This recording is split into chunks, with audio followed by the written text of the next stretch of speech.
Les routiers, ils seraient avec nous si les syndicats n'avaient pas arrêté parce que le gouvernement leur a graissé la patte. Ils ont obtenu grâce aux Gilets jaunes. La police a gagné aujourd'hui grâce aux Gilets jaunes.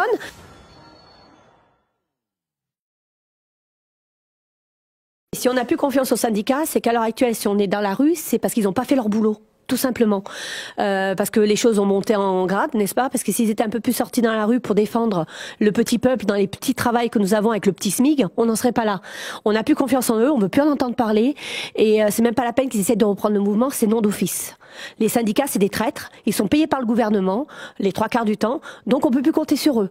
Et à l'heure actuelle, les routiers, ils seraient avec nous si les syndicats n'avaient pas arrêté parce que le gouvernement leur a graissé la patte. Ils ont obtenu grâce aux Gilets jaunes.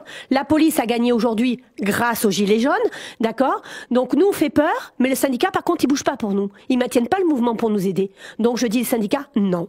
François, oui, vous voulez réagir? Je crois qu'il faut faire une distinction entre les confédérations au niveau national des syndicats. Et là, je rejoins parfaitement ton avis.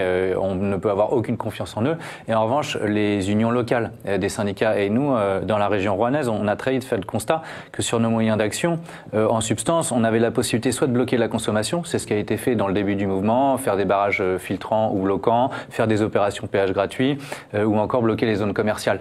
Mais tous ces actes-là sont illégaux et par conséquent, on se fait déloger en fait par les forces de l'ordre. On arrive à tenir une demi-journée ou une journée.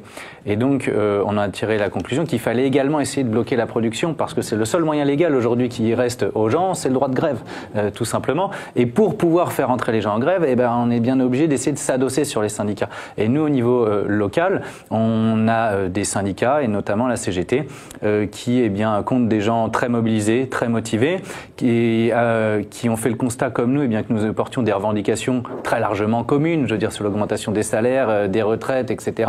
On est quand même très proche, c'est la même chose qu'on défend. Et donc ça nous a permis d'opérer un certain nombre d'actions coup de poing. On s'est fixé un objectif de 2 voire 3 par semaine et ça nous permet de réaliser des actions vraiment de blocage de l'économie locale au niveau rouennais. Et je pense que c'est comme ça effectivement qu'on arrive à être efficace pour gagner le rapport de force face au pouvoir exécutif.